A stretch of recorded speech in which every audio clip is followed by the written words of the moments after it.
Indeed, everything is possible with God, especially the very powerful way of Jesus. At yan po ang ating pag-aaral, Jesus' way of love. Ang paraan ni Jesus na maibigin at ang paraan niya kung paano umibig. We thank you, Father, for this time when we can be with you in spirit. And we thank you for our fellowship with our fellow believers.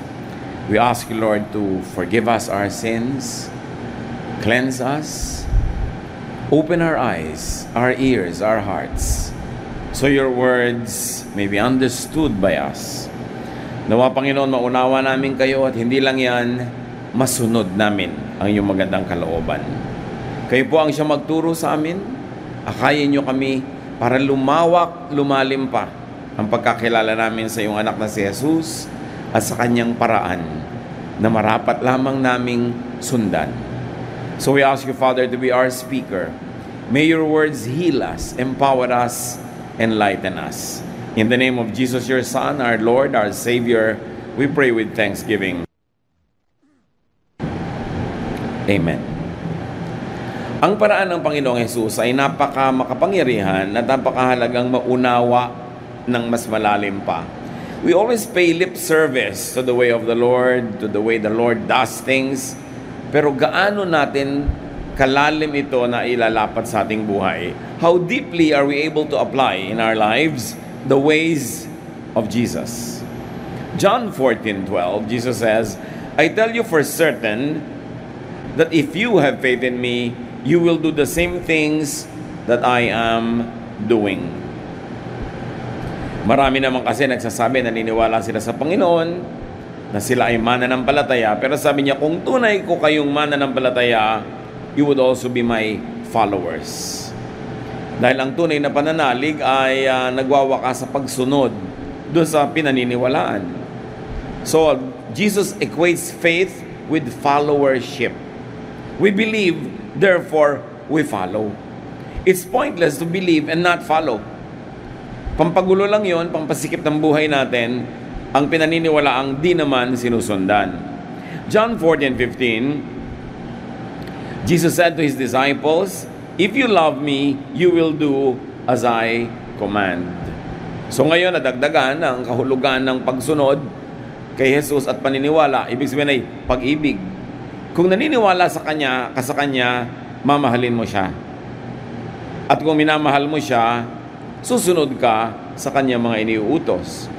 So very interrelated the concept of believing, loving, and obeying. Parang isang cycle yan. Naniniwala ka pala, edi dapat mahalin mo siya. Kasi pag nalaman mo talaga kung sino siya at napinaniwalaan mo, mamahalin mo eh. At pag minamahal mo, dapat mong sundin o dahil sinusunod mo siya, napatutunayan mong naniniwala ka at nagmamahal. Jesus is the ultimate teacher and model in dealing with people. At yan ang gusto nating bigyan ng pansin at diin ngayon, mga kapatid. Kung naniniwala tayo kay Jesus, siya ang dapat nating tularan kung paano siya makipagkapwa, kung paano siya makitungo, makisalamuha, makipagniig, kung paano siya makisangkot sa mga tao. At dahil siya ang ultimate teacher and model, not anyone else, definitely not anyone in the Old Testament before Him, and not anyone in the New Testament after Him could surpass the supreme and the perfect example of Jesus. Surely may mapapala tayo, may mapupulot, may matututunan sa mga leaders, teachers, prophets sa Bible na nauna sa Kanya at mga sumunod. Pero ang dapat talaga na tularan, itaas at sundin ay ang estilo, ang paraan ni Jesus.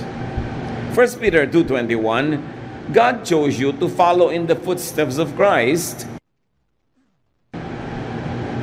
who set an example for you. Ang mga anak daw ng Diyos ay hinirang, pinili niya exactly for the purpose of following Jesus. Kung si Jesus ay anak ng Diyos at ang mga mananampalataya ay anak ng Diyos, pinarami ng Diyos yung anak niyang si Jesus sa pamamagitan ng marami niyang mga anak na mga tagasunod ni Jesus. And Jesus had one supreme command, that is to love people. Paano sasabihin ng isang taong siya'y mananampalataya kay Jesus kung hindi siya maibigin, kung hindi niya inuuna na ibigin ng tao, yun ang pinakamahalagang utos ni Jesus. John 13:34, "But I am giving you a new command. You must love each other just as I have loved you." So, a new command. Meaning isa lang, hindi many. A new command meaning this has never been commanded before in the same way that it's being expressed. It is not old, and in fact, it replaces the old. Bakit in-emphasize ang Panginoon na meron siyang bagong command? Because Israel lived by the 10 commandments. Ang dami nun. And in addition, Israel developed 613 other commands called mitzvots. So 613 plus 10 is already what? 623 commands. Nakakalito na sa dami at nakakataranta na sa pagsunod dahil pati haba ng balbas, haba ng damit, anong kakainin, anong hindi. Kasama sa mga commands na yan. So sabi ni Lord, huwag na lang kayong malito. Ang bibigay ko sa inyo, isang utos lamang. At ito ang bagong utos. Dapat bigyan ng pansin at dapat sundin. Sabi niya, mangag-ibigan kayo sa isa't isa. Ibigin nyo ang bawat kapatid sa Panginoon. Ibigin nyo ang inyong kapwa. 1 John 4:7-8, "My dear friends, we must love each other. Love comes from God, and when we love each other, it shows that we have been given new life. We are now God's children, and we know Him. God is love, and anyone who doesn't love others has never known Him." Dito ay nag-echo, umaalingaw-ngaw, pinapakitang muli sa napakalinaw na paliwanag yung utos ni Jesus. At sinabi sa 1 John, dapat tayo mag-ibigan. Kasi ang pag-ibig ay galing sa Diyos. Kung sinasabi mo ikaw'y bine-bless ng Diyos, dapat ang unang blessing na makita sa buhay mo ay natuturuan kang umibig sa kapwa. At nagiging maibigin din at kaibig-ibig pag ang iyong pagkatao. So niya, pag tayo nag-iibigan, ito'y patunay na nabigyan na tayo ng bagong buhay. Tungtawa tayo, born again ka ba? Meron ka na bang new life? Meron ka na bang new hope? Ikaw ba'y renewed Christian? Etc. etc. Pero ang patunay daw na meron tayong bagong buhay ay tayo nagiging maibigin. Sabi tayo yung mga anak na ng Diyos at kilala natin siya. Ang Diyos ay pag-ibig. At sino mang hindi umiibig, hindi nakakakilala sa Diyos. Those that love know God. Though they may not know many things like systematic theology, like verses or doctrines, that usually are used to measure one's spirituality. Kuminsan ang nagiging patunay na ikaw nga ay may bagong buhay na sa Panginoon, na nagkaroon ka na ng kapanganakang muli, sa nagiging theology mo, sa mga namememorya mong verses, sa nagiging pagbabago ng inyong anyo, hairstyle, damit, language, tastes, what you buy and not buy, what you eat and not eat. But no. This is the way of the Pharisees. This is the way of the religious system of Israel, na patunayan mong anak ka ng Diyos sa pamamagitan ng nakikita at naririnig sa iyo. Pero sabi ng 1 John 4:7-8, ang patunay talaga na ikaw ay may buhay na bago na ikaw ay nasa Panginoon na, ay ikay maibigin na. The best way to know God is through the way of love. And the best way to make God known to others is also the way of love. In other words, let's not be confused. The distinctive of real believers is not what Bible version they read, is not what kind of articles of faith or statement of faith they subscribe to, pero nakikita sa kanilang pagmamahal sa kapwa. So maraming mga tao, napaka-godly pala nila, sometimes hindi nila alam kasi hindi sila religious, pero very godly because they are very loving. Meron naman mga tao, very religious, pero hindi loving. And basing it on what we have read and studied so far, yung loving, kahit hindi religious, yun ang mas tatanggaping anak ng Diyos. Kasi ang pagkakakilanlan ay ang ating pag-ibig. Those that do not love, do not know God. Though they may know systematic theology, verses or doctrines, etc., etc. Because love is the distinctive. It is love that makes you different. It is your love, your capacity to love, your willingness to love that makes you identifiably a follower of Jesus. Napapansin niyo ba mga kapatid, na babaligtad pa nga ako minsan yan eh. Pag ang isang tao nagiging very religious, madalas nga nagiging hindi pa siya loving eh. Yes, may love, pero only among the congregation where that person belongs. Pero may hatred sa ibang congregations, may disapproval and merong rejection of what you might call an unbeliever. In other words, walang love. Kumisan nga pag ang tao nagiging sobrang reliyoso, doon pa tumitigas ang puso. Dahil iniisip mo, inuutos sa iyo ng Diyos at ikinakalugod ng Diyos na i-reject mo yung iba, hiyain mo sila, huwag mo silang tanggapin, at layuan mo pa nga. This is the way of the Pharisees. Hindi na yata tayo titigil ng hahambing sa pamamaraan ni Jesus at sa pamamaraan ng Pharisees, ng mga religious leaders of his time. And you know why we always do that? Because the ways of the Pharisees always rear its ugly head even in today's Christian churches. Na sa halip na si Jesus ang makita mo at maramdaman, madalas ang nararamdaman mo yung presensya ng mga taong hindi talaga nagustuhan ni Jesus ang pamamaraan at mga taong kanyang tinuligsa. Kaya mahalaga, laging sinusuri ang sarili. You always ask, is it loving? Is it the loving way? O ipagpipilitan mo ang doktrina mo, yung paniniwala mo, kahit nagiging unloving ka na. Sabi, ang tunay na kay Jesus, maibigin. At ang hindi maibigin, ano man ang kanyang argumento na siya'y makadiyos, pag hindi siya makaibigin, sabi ng Biblia, hindi niya kilala ang Diyos. Jesus teaches us to forgive. Isa yan na cornerstone teaching ng Panginoon. Because love is to forgive. So you love to forgive. You love people to the point of being able to forgive them. Napapansin naman siguro natin mga kapatid pag mahal mo yung tao, mas madali magpatawad. Pag iba yung gumawa, sinisigil mo, pero pag mahal mo sa buhay, libre. Kasi mahal mo eh. At sabi naman talaga sa scriptures, love covers a multitude of sins. So love to forgive. Love to the point of being able to forgive. And forgive to love. Cyclical. Mahalin mo para mapatawad mo. At patawarin mo para mamahal mo. O kung nagkasala sa iyo, dati mong mahal, patawarin mo para mamahal mo ulit.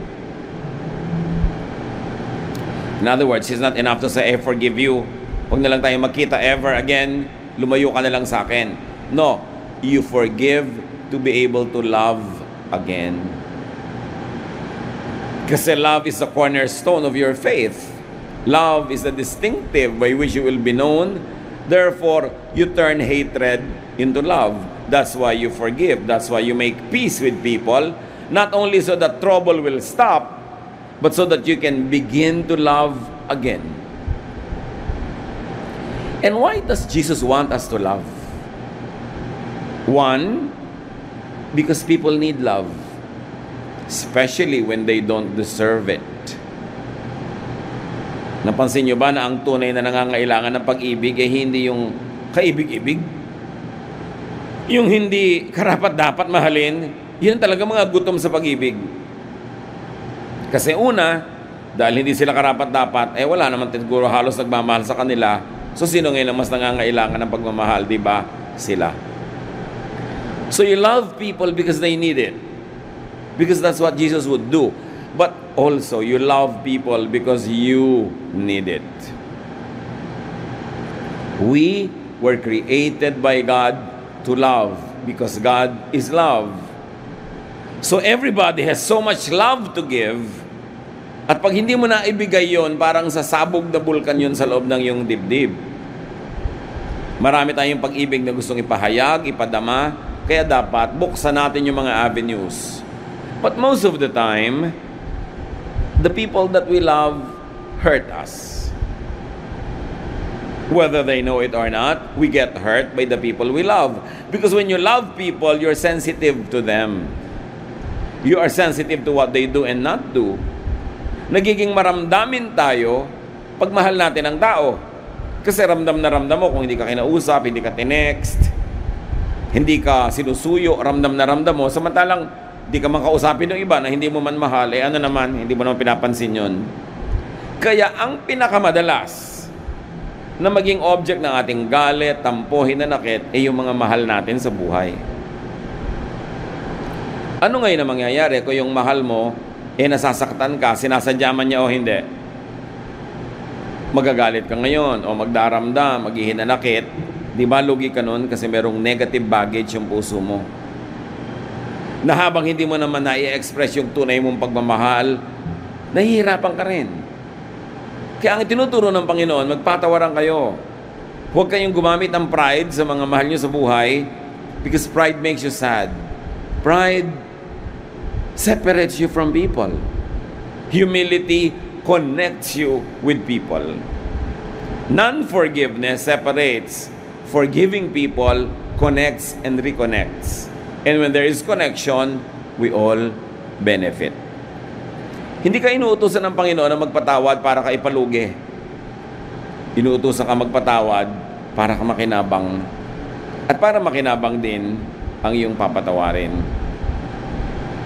Isa pang estilo ng Panginoon na lagi nating idinidiin, Jesus teaches us not to judge one another. Bakit? Pag judgmental ka, baka 99.99% ng mga tao, may makita ka mali. Pag nakita mong mali, maaring mabawasan ang affection mo o mainis ka pa o magalit. So, sino na naman ang lugi? Di ikaw.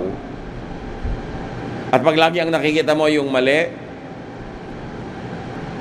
lumulungkot ka. Na-o-offend. So, para ka sumaya, don't judge other people. At para rin sila sumaya. Kasi marami naman sa atin mga kapatid, hindi naman tayo kontentong mag-judge na tama siya o mali siya. Pag nabigyan na natin ng judgment, usually, we also want to do the next thing, to punish people. Suriin niyo mga kapatid, mahilig ba kayong magparusa? Kasi ang pagpaparusa, kakambal ng judgmentalism. Pag may taong nakagawa sa inyo ng mali, paano nyo pinaparusahan? Mahal nyo sa buhay, kasambahay nyo, meron kayo hindi na gustuhang kilos niya o sinabi niya, paano nyo pinaparusahan? Di nyo pinapansin? O sinasaktan nyo ang damdamin niya? Basta tayo mahilig magparusa. At pag nagpaparusa ka, the evil side of you is made happy temporarily. But the good side of you grieves. Remember, inside everybody, there's some bad and there's some good. At pag pinaparusahan mo, tinitiki, sinasadista ang mahal mo, meron ding bahagi ng iyong puso na nasusugatan at nagdurugo. Kaya nalulugi ka rin. Maaaring may ikinatutuwa ka na nakakaganti-ganti ka, pero kung aminin mo kapatid, ikinalulungkot mo rin yun. Tao kasi tayo, nilikha sa wangis ng Diyos. Pag may ginagawa tayong masakit sa ating kapwa, kahit paghihiganti pa nga, dinaramdam din natin. Kadalasan hindi lang natin binibigyan ng pansin na dinaramdam natin kasi gusto nating ituloy yung paghihiganti, yung paggawa ng mali. Pero pag ginagawa natin yon, it is our conscience that suffers. And we suffer in many other ways. So the way of Jesus to love you is to teach you to not judge. It is also the way of Jesus to love others. Kasi mahal din ni Jesus sa mga ginajudge natin, kaya sabi niya, huwag niyo siyang i-judge. At mahal ka rin, kaya ayaw kanya mag-judge. Kasi ikaw mismo titigas ang puso. You will have a tendency to make people suffer after you have judged them. And you will also suffer in the same way. Kaya ang sabi niya sa Matthew 7, 1-2, do not judge, or you too will be judged. For in the same way you judge others, you will be judged. And with the measure you use, it will be measured to you. Do you think that it is only God who will judge you when you judge others? No. When you judge others, you also judge yourself. Kasi nagiging clear sa'yo ang tama at mali. Tapos pag alam mo na may mali ka rin, there is a part of you that will be condemned by your very own judgment. We are complex beings. Hindi tayo mga simple. Kaya kung minsan, hindi mo alam kung bakit ka malungkot, yung pala ginajudge mo ang sarili mo. At sasabihin mo, kapatid, kailan ko naman ginajudge ang sarili mo? Nung nag-judge ka ng iba. Because when you judge, you get judged. Not only by God, but by your own conscience. Sometimes, people are not aware that they are being judged by their own conscience. Kaya nade-depress sila.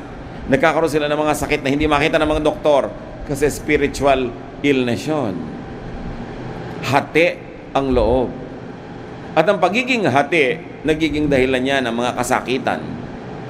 Pag hati ang loob mo, sinasabi mong masama ang ginagawa mo, tapos alam mong ginagawa mo rin, hati ka.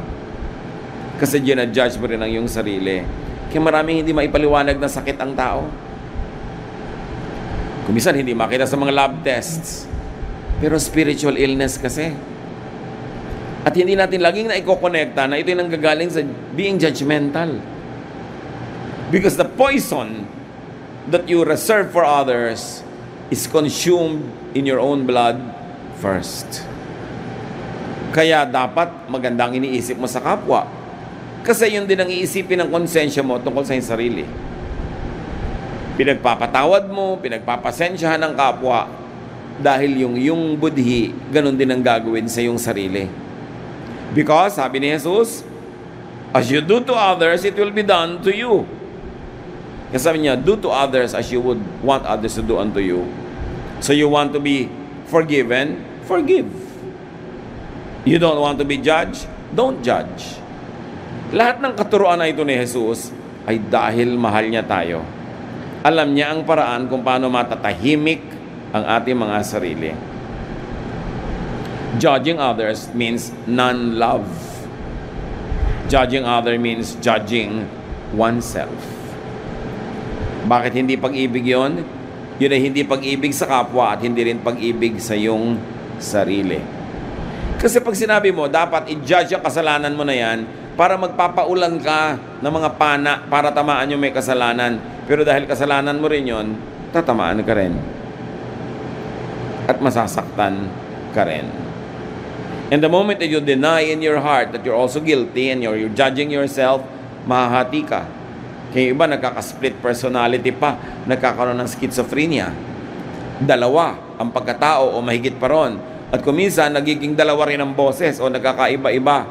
Sabi ng iba ay possessed. No, bihira sa mga ganun cases ang possessed by spirits. Madalas, it's a psychiatric situation.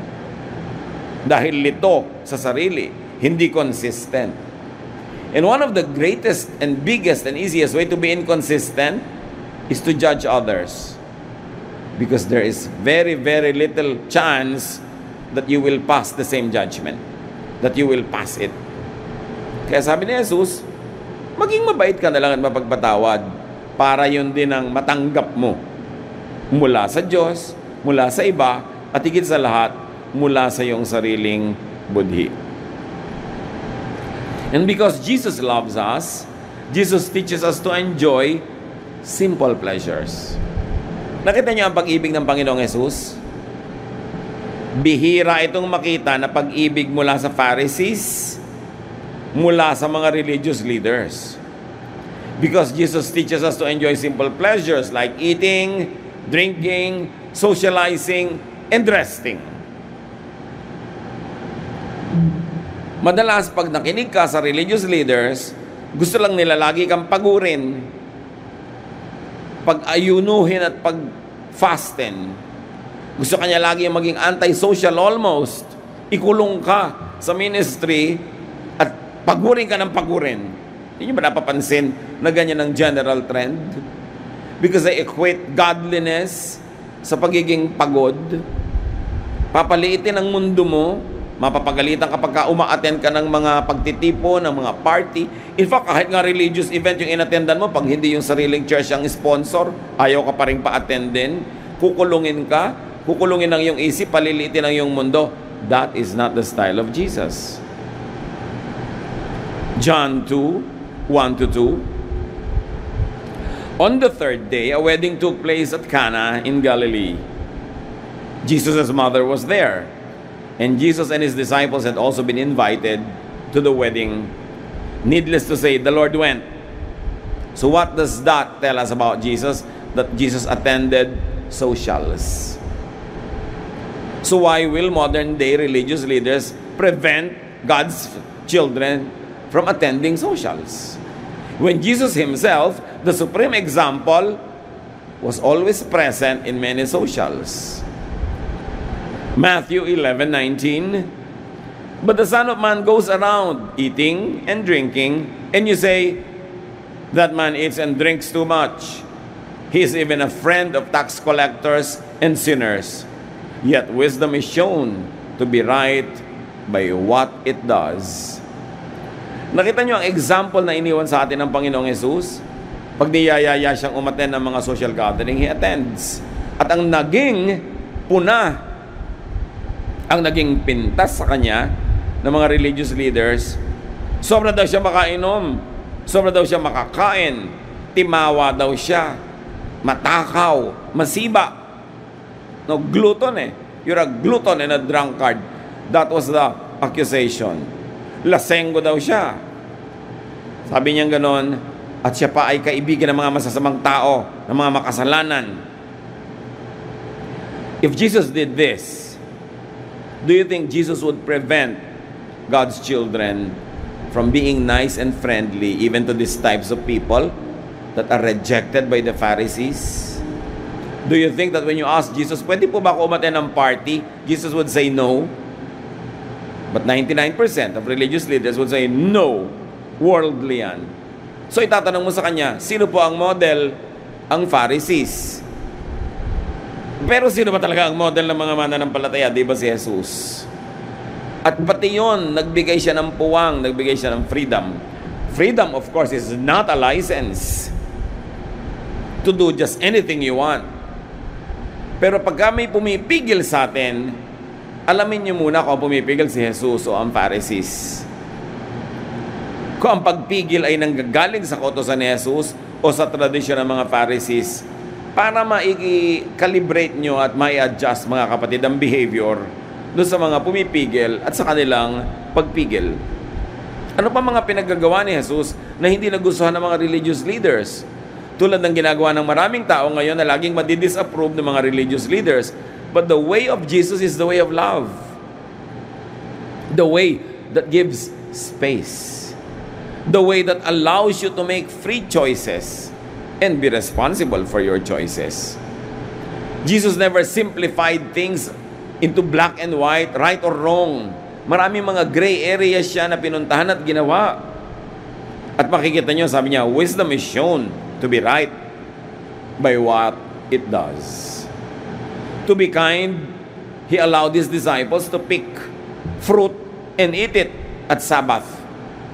Na bawal sa law ng mga Pharisees, sa laws ng Israel.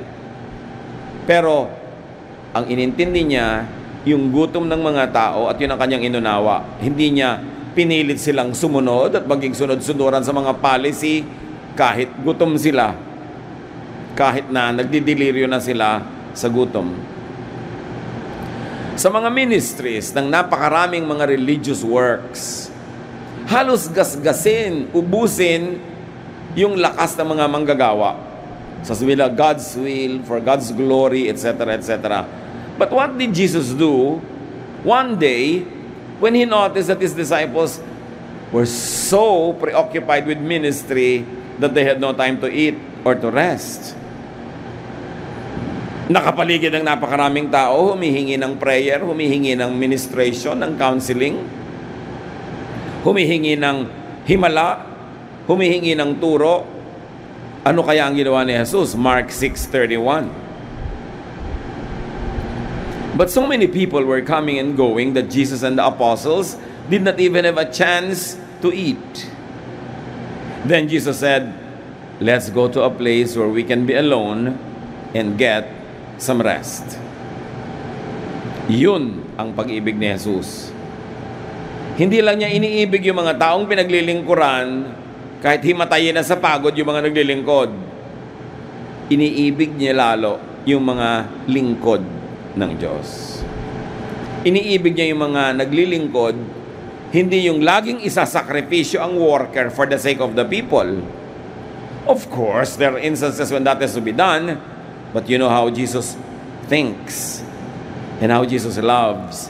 Sabi niya, kahit mamatay tayong lahat dito ng katatrabaho, hindi mauubos ang miniministera natin. So, bago tayo mamatay, magpahinga muna tayo, isara muna ang gawain, at lumayo tayo sa mga taong ito para kayo makapagpahinga at makakain. Ganon siya magmahal. Hindi laging pinapagalitan ka dahil nagkulang ka ng paglilingkod sa mga tao. Bakit ikaw? Hindi ka ba tao? Kailangan mo rin ng pagmamahal, kailangan mo rin ng pangunawa, at kailangan mo rin ng pahinga. May mga ganyang magulang, nakakalungkot mga kapatid. Kung ikaw tong matino, ikaw tong marunong, ikaw tong responsable, ikaw tong may trabaho, ikaw tong kumikita, yung ibang magulang sobrang magmahal doon sa mga anak nilang batugan, tamad, walang trabaho, palaasa. So, gagasgasing ka na anak na matino. Ikaw ang laging hihingan. Ikaw laging sabihin, pasensya ka na anak. Lagi ka na lamang na dinadaingan, kinokonsyensya para yung pera mo makuha ng nanay mo o ng tatay mo sa iyong pocket at ilagay sa bulsa ng mga anak nilang walang trabaho. So you say, ganyan ba umibig ang Diyos? Siyempre, mahal mo rin yung naglilingkod, lalo mo nga yung minamahal. Hindi lagi mo sinasacrifice. Pinoprotect mo rin. That is the love of Jesus. Hindi lang yung makadiyos ang lagi nilang magtiis, maghirap. Sabi niya, teka, mag-retreat muna tayo, mag-refresh kayo, magpahinga kayo. Lord, ang dami pong nagugutom, pero kayo gutom na rin. Kayo na muna, babalikan na lang natin sila. Hindi yung bulag na paglilingkod na namamatay na yung naglilingkod, sige pa ng sige. Very considerate. Pagka inaral natin at sinuri talaga yung character ni Jesus, you will fall in love with Him. Nakakapagtaka, marami mga tao lumalayo sa church, nagiging atheist, nawawala ng gana sa religion. Alam nyo, ang kaisa-isang dahilan lang, ang totoo, hindi pa nila nakikilala si Jesus, hindi pa nila nababatid ang pag-ibig ni Jesus. Tas ang nakilala nila, pinagsawaan at kinadalaan yung sobrang pag-exploit, paggamit, kahigpitan, at lack of love ng mga religious leaders. So they think that when they are turned off with organized religion, when they are turned off with the leadership, they think that they also are turned off with God because they mis-equate those people with God. Akala nila yun ang utos ng Diyos. Therefore, kasi itong akala nila ay lingkod ng Diyos, hindi nila nagugustuhan, dapat hindi na rin nila magustuhan ng Diyos.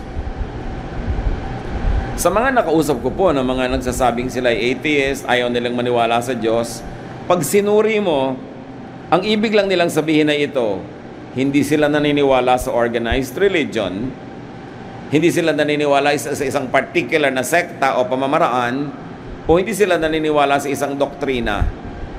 Kaya sabi ko, ihiwalay nyo ang issue ng Diyos sa issue ng religions who are saying that they represent God.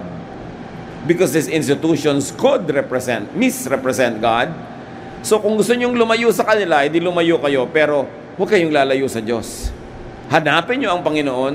Gusto nyo sa ibang paraan, sa ibang institusyon, sa ibang grupo, pero huwag nyong idamay ang Diyos sa mga pinaggagawa ng mga religious leaders at ng mga religious organizations na nakaka-turn off sa inyo. At naiintindihan nila. Oo nga, katulad na lamang sa Russia, nung umuso ang socialism, that they wanted really to develop into full-blown communism, pinagbawal nila ang relihiyon, isinara nila ang mga simbahan. Bakit? Kasi dala sila sa kasaysayan kasi ng Europa at lalong-lalo ng Eastern Europe, ng Russia. Sobrang hirap ng mga tao at ang nagpalala ng kahirapan nila ay ang pagtuturo ng simbahan na magtiis lang lagi at intayin na lang kabilang buhay dahil doon na lang babawi. Napag-isip-isip yan ng mga philosophers at sabi nga nila, lalo ni Karl Marx at ng iba pa mga thinkers, sabi nila, religion is the opium of the people. In other words, they think of religion as just a tool of the powers that be, meaning yung sabuatan ng hari at ng simbahan, ng palasyo at ng simbahan, para panatilihin ang mga tao, huwag silang mag-alma, huwag silang mag-alsa, at patuloy na makinabang yung dalawang powers, yung palace at yung church. So in reaction to that, socialism rejects religion. Pero nakilala ba nila talaga yung Diyos? Nakilala ba nila talaga ang Ama sa pamamagitan ng pagpapakilala ni Jesus? O ang nalaman at nakilala nila tungkol sa Diyos ay baluktot dahil ibinigay sa kanila ng relihiyon na nami-misrepresent ang pag-ibig ng Diyos? Kaya dapat paghiwalayin ang mga issues na ito. According to the example given by the Lord, everyone must have and must be given space and time to rest.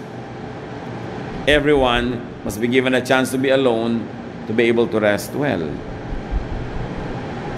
Hindi na kailangan pag-usapan o botohan pa kung sila ba ay magpapahinga, sila ay kakain. Kaya mga kapatid, kung kayo nagpapahinga, may mga time na kayo ay naglilingkod sa Panginoon pero kailangan nyo ng pahinga, kailangan nyo ng break, hindi na kailangan humanap ng reason or excuse or justification. Kung magpapaalam kayo sa inyong ministry, at sabi nyo magpapahinga muna ako ng 2 months, you don't have to feel like a sinner. And you must not be treated like a sinner. Hindi na kailangan ipaliwanag pa, o kailangan mo ng pahinga, o sige, gusto ng Panginoon magpahinga ka. Huwag mo lang sobrang habaan. Magpahinga ka, ibig sabihin, habulin mo yung hininga mo, at pag nahabol mo na, get back to the ministry. Get back to where you belong. At ang nakita natin na personalidad ng Panginoon was that He was a very sociable person. Jesus grew in wisdom and stature, in favor with God and with men. He was socializing. Hindi niya ikinulong ang kanyang sarili, inalayo sa mundo para huwag siya magkasala. Talagang nakihalubilo, nakipagmabutihan siya sa mga matatawag na makasalanan. Sabi niya, I came to seek and to save the lost. Siyempre, hindi naman siya nakisama, pero siya ay nakihalubilo. Bakit siya nakihalubilo? Because socializing is premised on loving. It is premised on giving to and not judging others. Yung pagiging sociable ng Panginoon is a direct contrast to the separatist attitude of the religious leaders. Alam niyo ba na mga religious leaders of Israel noong panahon na yon, kung ang araw ay nakatagilid, hindi tanghaling tapat, na sa anumang angle ay pag tumama sa isang bahay, yung bahay ay magkakaanino doon sa kalsada, sa maliit na lansangan.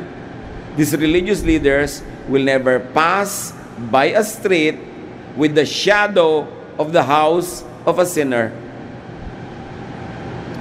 Hindi sila papayag na maglakad na mapalagay sa anino ng bahay ng taong itinuturing nila makasalanan. Ganon ang paghiwalay nila. Pag unclean ka, hawiwalay ka. Ang konti-konti nang pwedeng makisalamuha sa kanila, yun ay binasag ng Panginoon. Hinayaan niya ang babaeng dinudugo na humawak sa kanya, bawal yon. Hinawakan niya ang isang bangkay at binuhay, bawal yon. Pumunta siya doon sa lalaking inaalihan ng maraming masasamang espiritu na nakatira sa mga libingan, bawal pumunta doon kasi magiging marumi ka. Hinayaan niya ang kanyang mga disipulo na kumain ng Sabat, sa Sabat. Nagpagaling siya ng mga may sakit sa Sabat, bawal yon. Ang dami. Ipinakita ng Panginoon, sobrang daming bawal sa buhay nyo, hindi na pag-ibig ang natatanggap nyo, at pagka in-implement nyo lahat yung bawal na yan, hindi na rin kayo magiging maibigin. Kaya sabi niya, ang totoo, isang batas na lang ang isa-isip nyo, isa-puso at gawin. Love one another. Pag in-analyze natin ang behavior ng maraming tinatawag na born-again Christians, they always talk about the love of Jesus, but it is not always clear if they understand it. They always say you are saved by grace, not by works. But it is not clear if they understand it. Because if you're going to simplify the way many Bible-based evangelical Christians deal with what they call sinners or the unsaved, parang ganito. Kaibigan, tanggapin mo si Jesus bilang Panginoon tagapagligtas. Hindi mo kailangan ng good works. By grace ang salvation. You are saved by grace through faith. So huwag ka na magpasa ng krus. Huwag ka na maghampas sa sarili. Hindi mo kailangan may i-observe na diet o whatever para ka maligtas. Pumikit ka, manalig, manalangin at magpaligtas because you are saved by grace. Gusto mong gawin natin, gawin natin. And then ililid nila sa prayer yung tao. At pagkadilat na pagkadilat, sasabihin nila sa tao, ngayong saved ka na. Hindi na by grace. By works na. Kailangan, di mo to gawin, di mo to kainin, ito isuot mo. Ibinalik lang nila doon sa works. Pero hindi nila yun napapansin. Kasi ibinabalik nila yung tao to be bound by so many laws, so many restrictions, na tinakpan na nga ni Lord ng isang utos, love. Forgive. Love and forgive. Kaya in real life, parang pinadali mo dun sa tao na tanggapin si Jesus at pagkatanggapin na sabi mong, uy, topo-topo. Ngayon, kailangan pagsikapan mo na i-maintain yung salvation mo. At tuwing nakikita kita nagkakamali, i-re-review kita because open rebuke is better than secret love. Pag may mali ka, ipupulpito ka, ilalagay sa bulletin board ang iyong pangalan, lilitisin ka ng ating board of elders. At kung napatunayan nagkamali ka, tatayo ka sa harap ng kongregasyon para admitin mo sa lahat. So, nasan yung grace? Dapat nating unawain na pag nagtuturo tayo ng grace ni Jesus, you teach it before people accept Him as Savior and Lord, and you continue to implement it when they are already saved by grace. Hindi sa mo, New Testament na ngayon, love na, pero pagkatanggap, back tayo sa Old Testament. Plus, many other New Testament situations and mga pagbabawal na dinevelop ng church when Jesus went back to heaven. Suriin kung talagang papamaraan ni Jesus ang pinapairal natin o akala lang pala natin. At binigyan tayo ni Jesus ng hindi nakakalitong patakaran. Pagkilala mo ang Diyos, umiibig ka sa Diyos, anak ka ng Diyos, maibigin ka. Hindi lang sa emosyon o damdamin, maibigin ang iyong methods, maibigin ang iyong systems, maibigin ang iyong policies, ang iyong mga rules and regulations, pawang maiibigin. In other words, hindi ka nabubuhay sa takot yung mga mananampalataya na baka sila maparusahan, baka sila mabisto, baka sila mapag-usapan, baka sila ma-reject na naman. I-implement mo yung grace ng Panginoon. And when that happens, everybody is more relaxed. When that happens, you can unmask and show your true self because you know that you will be accepted and loved and not judged. And because you unmask yourself, everybody can minister to you so that you could be what you have to be and what you want to be, and you can stop hiding behind a mask that is not really you, just to be accepted. And when you are accepted, you also learn to accept others. And when you receive love, you begin to be more loving. Then you begin to be a congregation of true followers of Jesus. At sabi sa Book of Acts, nung naramdaman ng lahat yung ganong pag-iibigan, and they were always praying, eating together, praising God, the Lord added to their number daily those that were being saved. Saved from hell? Yes. But saved from what else? Saved from judgment of fellow believers. Saved from needless guilt. Saved from having to be hypocritical. Saved from having to hide your true heart. You are set free, you are released, and therefore, you rest. You are restful. At sabi yan ng Panginoong Jesus, "Come to me all of you who are tired and heavy laden." Tired with what? Tired of all the burdens that religion imposes on you. Tired of hiding. Tired of pretending to be okay, because when you say you're not okay, you will be judged. Sabi niya, "Come to me all of you who are tired and heavy laden, and I'll give you rest." And how does Jesus give rest? By not judging you. By accepting you unconditionally, and by healing you and getting you well on the way to recovery, to grow from glory to glory. And how else does Jesus give rest? By telling you not to judge others. Kasi pag judgmental ka, hindi ka mapapahinga. Hanap ka ng mali ng iba. Kwenta ka ng kwenta, tuos ka ng tuos, bilang ka ng bilang ng mga kasalanan nila. Paano ka mapapahinga nun? Sabi niya, "Come to me, those of you who are heavy laden, and I'll give you rest. My yoke is easy compared to the yoke of the Pharisees, compared to the yoke of these conservative implementors of 10 Commandments and 613 mitzvots." Sabi niya, kahit anong gawin nyo, di nyo yan masusunod. Kulang at kulang kayo, guilty at guilty. Nasaan ang rest doon? "Come to me, I'll give you rest. My yoke is easy, my burden is light." Paano nyo malalaman kung ang reading of a verse and the interpretation of a verse is correct, is in the spirit of Jesus? Ang effect nun sa inyo, light, magaan. Hindi yung sakal na sakal ka, sikip na sikip, pilit na pilit, napipilitan lang. Light ba yun? You know it's not light, therefore you know it's not the way of Jesus. Because His way is easy, His burden is light. Sabi niya, "Come to me, and you will find rest for your souls."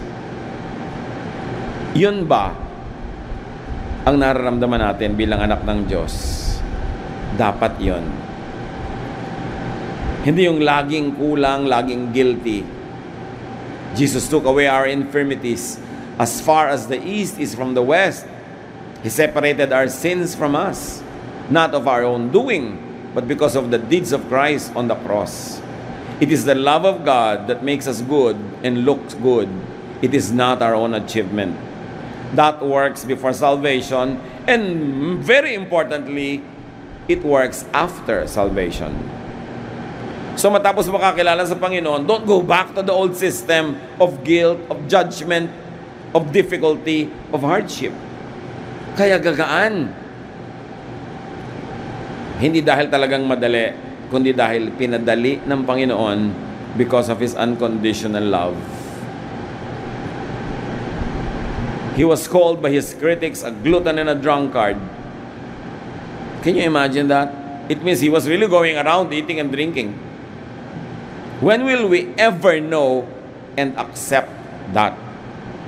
Kasi many Christians have become so Pharisaic and conservative that they deny even these verses. Ay, hindi naman siguro, baka naman tubig lang yan. Ayaw mo kasing tanggapin because you were conditioned by religion already to demonize socializing. That even the verses are clear, many people will not accept it, and they will insist on the other, less restful and more judgmental reading of the verse. The first recorded miracle of Jesus was turning water into wine. It was not even healing a sick person. It was turning water into wine so that the party and this wedding reception will not be interrupted just because there was no more wine. Ganun siya kabait. Ganun kahalaga sa kanya yung enjoyment ng mga tao. You know, the people of Israel, especially during the time of the Lord, 99.99% of them were dirt poor. Because the economy was enjoyed only by the Roman colonizers and the local elite, the political and the religious elite. Nasa kanila lahat ang pera at kabuhayan, and everybody else was a slave or a free person but working like a slave. So when they have a wedding and people are having fun and they're eating and drinking, Jesus will not allow it to be interrupted in kindness to these people who work so hard and get so little from life. Ganun siya kabait. How do we translate that into life? Alam natin maraming problema tao. Maraming mahal sa buhay na may sakit o namamatay o namatay. Maraming utang. Maraming pangamba. Tapos nagkakasiya-siya sila ngayon, mangingil-joy ka ba? Ganyan ba tumawa ang Christian? Pasalamat ka nga, napapatawa pa siya. Nare-relax ang katawan, sumasaya, tapos kikil-joyan mo.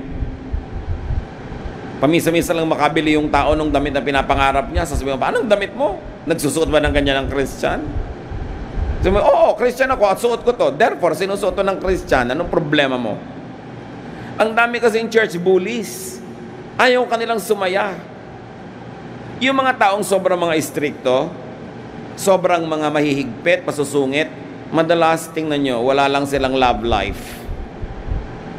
So gusto lang magdusa din yung iba, naiinis sila sa masaya. Subukan mo magkaroon niya ng papa. Ang ama. Biglang sumasaya, hindi ka pinapansin pag masaya ka. They are so miserable that they want to inflict their misery on everyone else. And aren't many religious people really miserable? Nagtatago sa relihiyon, ikinukubli ang mga sarili nilang frustration sa buhay, nagpapakatago-tago, nagpapakakonservative, layo ng layo sa lalaki. Yung pala, wala naman talaga, nanliligaw lang. So para huwag na lang mahalata, layo na lang ng layo. At pagka ikaw maraming manliligaw, mainit ang ulo sa'yo. Kukurot-kuroting ka, sisimangutang ka. Di ba gano'n ang mga old maid natin, mga tita, ang hihigpit, subukan mo magka-boyfriend niya, luluwag. Hindi naman lahat. Pero maraming gano'n. Many people are so miserable that they want to inflict others with the suffering that they suffer. Kaya sabi ni Lord, don't be like that. Relax. Learn to love. Learn to enjoy the moment. Because when you are enjoying the moment, when you are rested, when you are well-fed, you become kinder. You become nicer. Not only to yourself, but to others as well. Dapat tigilan na natin mga kapatid yung pag-equate ng spirituality with suffering. Nauso kasi yan yung monasticism, nauso yung mga self-denial ng mga 2nd, 3rd century. Bakit hanggang ngayon may mga taong laging fasting, laging ayaw magsuot na maganda, ayaw umupo sa may kutsyon, ayaw guminhawa, ayaw sumaya? May pinagmumulan yan eh. Noon kasing ang Christianity ay inisponsor ng Emperor of Rome, Emperor Constantine. Binigyan niya ng napakaraming privileges ang mga pare at ang mga bishops. Ginawa niyang state religion of Rome, ang Christianity. So from a persecuted religion, this was now a religion that enjoyed a lot of privileges. To the point that he was giving palaces, a lot of wealth to the bishops. At ang maraming mga ito ay sobrang lumuho ang buhay, nalayo na sila ng nalayo sa mga tunay na kalagayan ng mga tao. May nag-react, mga relihiyoso inside the church, that reacted to this corruption, to this luxury and splendor, by going to the other extreme, by denying pleasure, denying comfort, denying everything nice and beautiful and enjoyable from themselves and from their fellow believers. At doon nagsimula yung concept na yan, ng puro pagtitiis, puro pagtitiis. Hindi ganyan ang nakita nating example ng Panginoon. He socialized, He mixed with people, He was there in their events. At may mga churches pa, mga kapatid, nagtatanong sa akin sa Facebook ang mga member, Pastor, pwede po bang tumawa? Bakit hindi? Sabi po ng pastor namin, si Jesus hindi tumawa. Ha? May verse ba na nagsabing hindi siya tumawa? Wala daw pong verse na nagsabing tumawa siya. So dahil walang verse na nakita tayong tumawa siya, hindi na siya tumawa. Eto ha, sabi ko, huwag kang malisyoso. May nakita ka bang verse na sinabing umihi si Lord? Wala po. Di hindi siya umihi. May verse ba na nagsabing naligo siya ever? Di hindi siya naligo. Paghahanapan mo ng verse ang bawat gusto mong gawin sa buhay, huwag kang kakain ng adobo. Wala yan sa Bible. In other words, this kind of interpretation, pinapaliit ang mundo mo. Ang lapad-lapad ng kalsada, doon ka lang papadaanin sa puting linya sa gitna na napakapayat.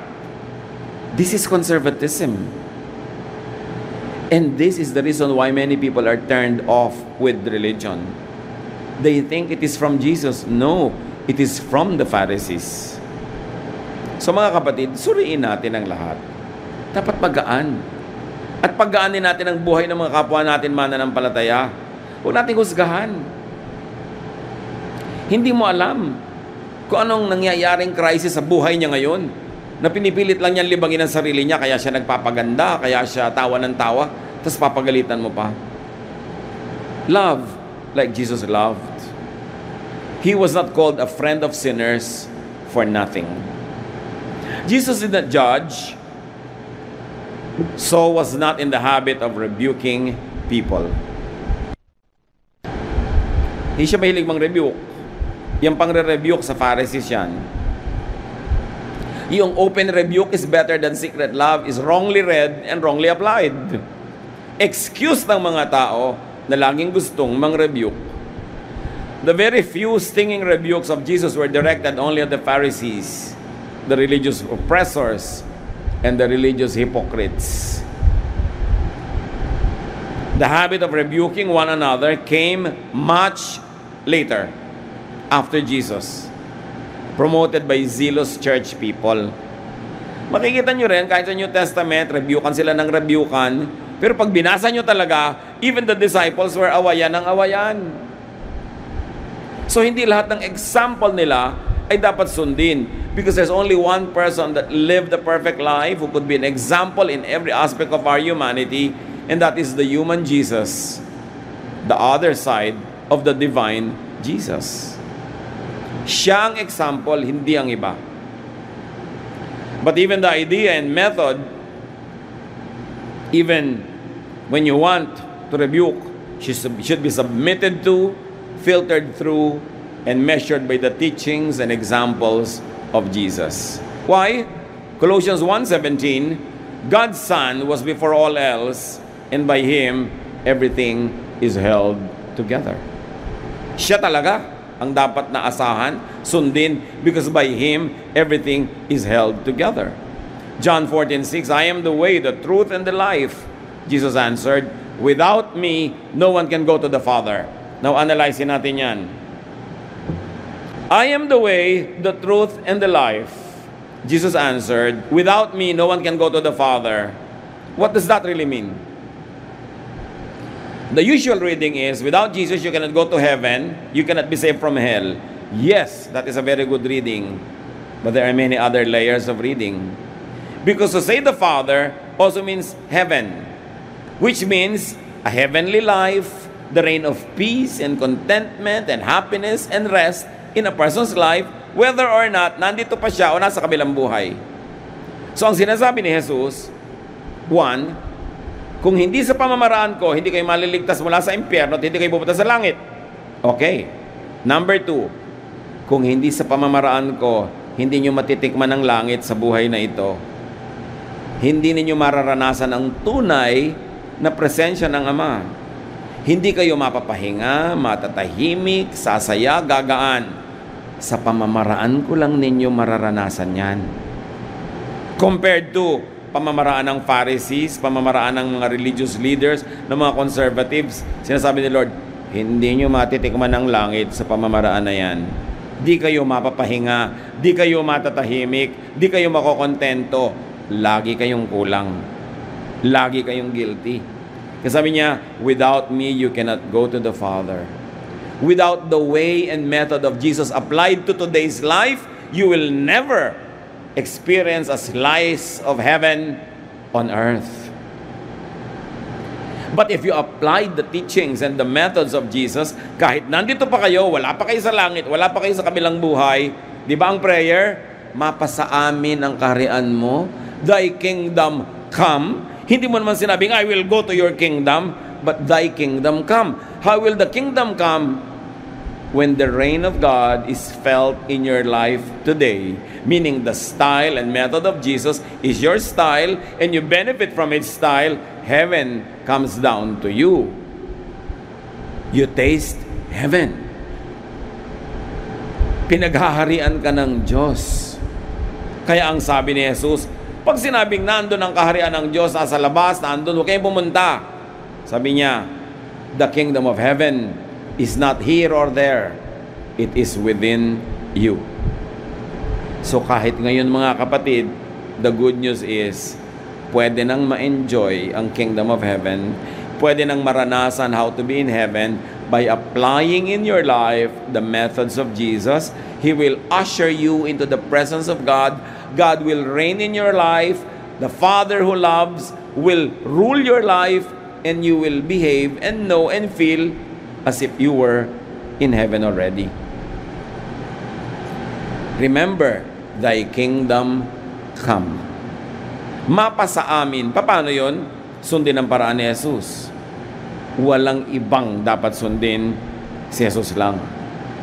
Kung may conflict kung sinong dapat sundin, huwag kayong malito. Si Jesus dapat. Philippians 2:9-11. Therefore God exalted him to the highest place and gave him the name that is above every name, that at the name of Jesus every knee should bow, in heaven and on earth and under the earth, and every tongue acknowledge that Jesus Christ is Lord, to the glory of God the Father.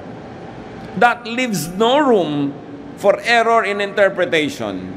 It is the way of Jesus that must be our way. His style, His method, no others. Because Jesus is above all else, the way of Jesus is the highest. Needless to say, Christians are to follow Christ.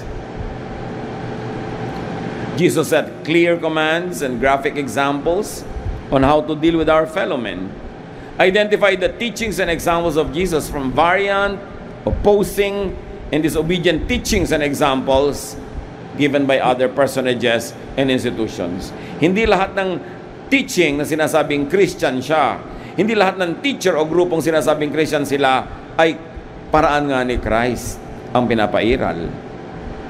Kung minsan akala lang nila, hindi nila nauunawa that the way of Jesus is loving, forgiving, restful, kind. Always ask, what did Jesus do? The way of Jesus liberates, gives life, and enriches. Wala kang pagsisisihan, wala kang kalugi-lugi pag kay Jesus ka sumunod. Pero dapat clear kung sinong sinusunod. Sabi ni Lord sa John 10, everyone who came before me was a thief. Mga naunang guro na nagturo, ninakawan lang kayo. Ninakawan kayo ng saya, ninakawan kayo ng kalayaan, ninakawan kayo kahit ng inyong pera. Sabi niya, my sheep hear my voice, and they follow me. Linawin natin kung kanino tayo sumusunod. In loving people, what Jesus did then guides us to what we would do now under similar circumstances. Choose the way of peace. Choose the way of love. Choose the teaching and example and way of Jesus. And heaven will come down, if not to everyone on the planet, at least into your heart. Jesus is the way to the Father. Salamat, Panginoon. Dahil mahal na mahal niyo kami. Hindi niyo kami pinabayaan at ang aming mga ninuno na sumunod lang sa mga nakagawian at narinig na nila, ipinadala niyo si Jesus para ituwid ang mga likong katuruan. Ipinadala niyo si Jesus para maging liwanag, maging sa dilim ng mga religious practices. Ipinadala niyo siya para kami ibigin, para kami pagharian ng inyong pag-ibig at maipadama sa amin kung gaano niyo kami kamahal. Salamat, Ama.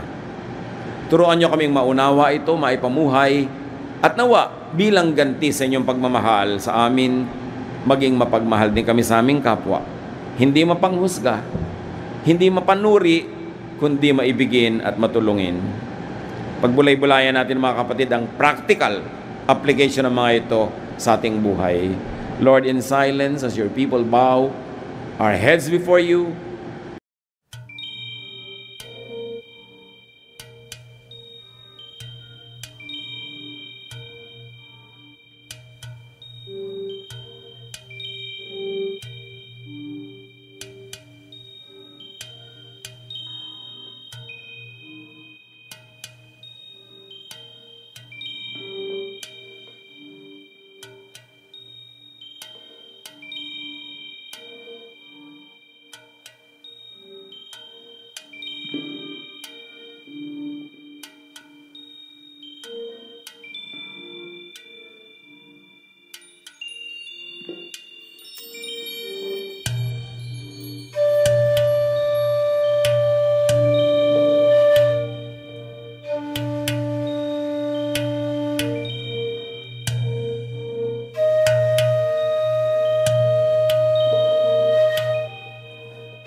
In the quiet corners of my memories where the dust has started to settle, I find fragments of a time when our hearts beat in rhythm like a metronome so gentle. The echoes of laughter still linger in the air as I trace the fading lines of our story. In this symphony of moments, I hear the melody of a love once glorious and gory. Oh, the rhythm of our hearts, a song so bittersweet, a dance of passion and pain where the past and present meet. In the silence, I hear your voice calling out to me, an instrumental intro to a love that's yet to fully set me free. In the canvas of my mind, I paint the memories in art pop hues, indie shades of love where the colors of our souls intertwine subdued. Through the lens of time, I see the beauty in the chaos that we've been, a masterpiece of love, a dance of shadows where the light begins to dim. Oh, the rhythm of our hearts, a song so bittersweet, a dance of passion and pain where the past and present meet. In the silence, I hear your voice calling out to me, an instrumental intro to a love that's yet to fully set me free.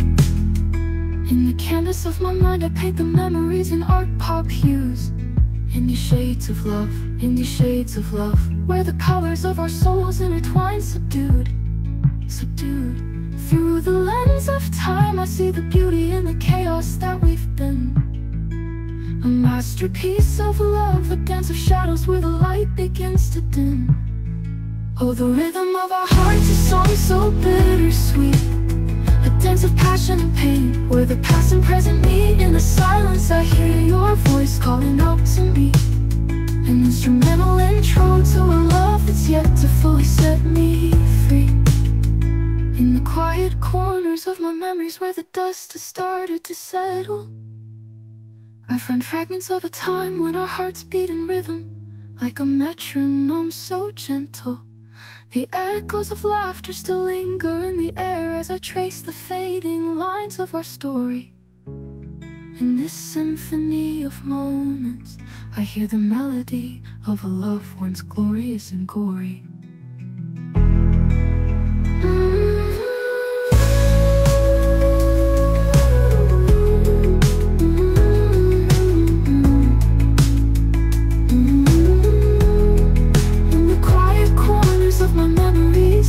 The dust has started to settle, I find fragments of a time when our hearts beat in rhythm like a metronome so gentle. The echoes of laughter still linger in the air as I trace the fading lines of our story. In this symphony of moments, I hear the melody of a love once glorious and gory.